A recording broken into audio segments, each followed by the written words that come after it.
Why is Delta 8, aka weed's little brother, banned in 16 US states? 16 different states have, in the span of less than a year, banned Delta 8, aka weed's little brother. Alaska, Arizona, Arkansas, Colorado, Delaware, Kentucky, Idaho, Iowa, Mississippi, Montana, New York, North Dakota, Rhode Island, Utah, Vermont, and Washington have all either banned, prohibited, or outlawed the cannabinoid Delta 8. I see articles and news updates almost weekly of a new state that's banned Delta 8, and as the curious and inquisitive person that I am, it only made sense that I went down a rabbit hole to fully understand what the buzz is about Delta 8. Here is what I discovered. Two of the most common reasons are lack into research into the compound's psychoactive effects, as well as its manufacturing process.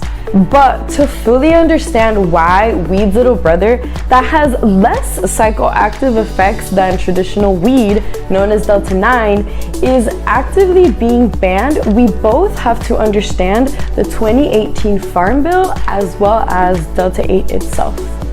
Delta 8 is one of the 113 cannabinoids found in varieties of cannabis, and as a variant of Delta 8, it's psychoactive and intoxicating, meaning that you get high when consumed.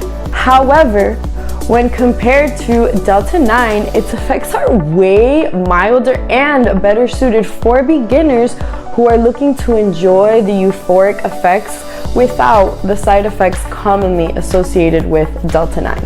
Okay, so Delta 8 is a milder cannabinoid than Delta 9. Why is it being ostracized? This is where the 2018 Farm Bill comes into play. The Farm Bill, which legalized hemp and all hemp-derived cannabinoids, also removed hemp-derived tetrahydrocannabinoids such as THCA, THCV, and Delta 8 from the DEA's list of controlled substances. What happened?